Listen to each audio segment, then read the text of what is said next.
Salon international du textile africain. Et alors, c'est quoi le Salon international du textile africain? Alors, le Salon international du textile africain, comme vous l'entendez, c'est le salon qui va faire la promotion du textile africain. Donc, je vais d'abord vous remercier pour cette invitation, pour me donner une opportunité de parler de ce salon qui va se dérouler du 6 au 11 novembre 2023, ici en Guinée. Et ce sera sa 9e édition en République de Guinée. Et c'est un salon qui a été initié par un monsieur burkinabé. Donc, à l'origine, c'est un salon qui appartient à un particulier, à une entreprise privée qui s'appelle Interpub. Et donc, il a commencé, c'est une entreprise de communication et d'événementiel. Il a commencé dans son pays et pour faire la promotion du textile. Vous savez que le Burkina est très en avance. Oui, sur avec le Faso d'Anfani. Avec le Faso d'Anfani. Donc, il a commencé par cet événement pour faire la promotion du Faso d'Anfani. Et après, il a élargi. Mais à l'époque, il faisait venir d'autres pays africains au Burkina. C'est à partir de la 6e édition que le salon a commencé à se délocaliser et les pays ont commencé à demander l'organisation du salon. Et ça a commencé à Malabo, en Guinée équatoriale, ensuite à Djibouti, à la 8e édition, à la 7e édition. À la 8e édition, c'était à Lomé, j'y étais. Et donc, c'est à partir de Lomé que nous avons posé notre candidature pour organiser la 9e édition. Donc voilà, nous sommes dans la dernière semaine du Salon international du textile africain. Et voilà, ça va nous permettre de vendre ce que nous avons le plus beau comme textile dans notre pays. Ça marche. Quelles sont les principales activités prévues pour ce salon-là? Le salon a 7 principales activités. Donc, la première activité a déjà démarré il y a quelques semaines. Sur 21 jours, c'est la formation des tisserands en tissage et en teinture sur la technique burkinabé. Vous savez que nous avons beaucoup de tisserands, mais la technique burkinabé, notre technique, elle est encore à améliorer. Donc, nous avons fait venir des femmes du Burkina pour un transfert de compétences.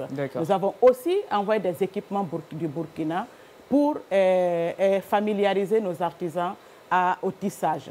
Donc, après cette activité, le salon lui-même, il commence à partir du 6 par une grande parade.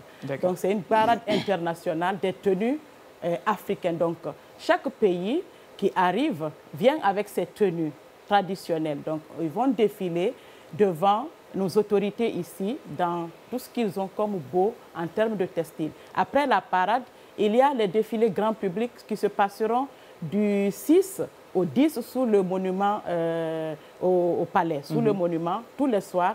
On a 80 stylistes qui sont ici en Guinée, qui vont arriver donc des autres pays et ils vont défiler avec des tenues déjà préparées.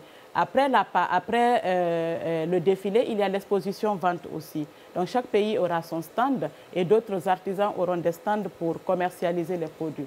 Après ça, il y a la conférence internationale. Ensuite, il y a le e-commerce et il y a la nuit du coton. Donc la nuit du coton qui clôture le salon. Ça marche, la nuit du coton pour clôturer le salon. Quelle est la surprise maintenant que la République de Guinée réserve pour le CITA?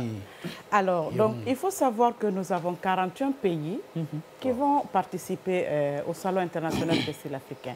Donc, chaque pays envoie 7 par délégation. Donc, ça veut dire qu'on aura plus de 300 personnes sur le sol guinéen. Les délégués, y compris tous les invités spéciaux.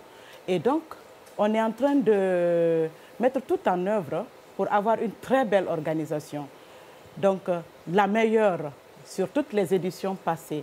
Donc, en termes d'hébergement, en termes de restauration, en termes même de logistique, l'accueil et tout. Parce qu'aujourd'hui, notre comité a été ouvert à plusieurs ministères, y compris les affaires étrangères, le commerce, ainsi de suite, pour ne pas seulement gérer à notre niveau, Tout ça, c'est pour avoir une très belle organisation et accueillir les hôtes que nous allons recevoir. Vous avez prévu des agences d'hôtesse, on ne sait jamais. Oui, oui, bon, il est prévu, bien sûr. Donc, Awa, elle est déjà passée plusieurs fois à notre niveau. C'est quelqu'un qui sait faire aussi du lobbying. Hein. Donc ça fait partie de l'obtention des contrats. Oui, tout à fait. C'était pour répondre, oui. Ça fait partie, oui, pour l'obtention des contrats. Donc, il y aura effectivement tout le protocole qui sera déployé pour avoir une très belle cérémonie. D'accord. Alors, Madame Estelle, qu'est-ce qu'on n'a pas touché rapidement? Il nous reste 1 minute. Alors, donc, je voulais dire que le CITA, le Salon international du textile africain, est un très grand événement.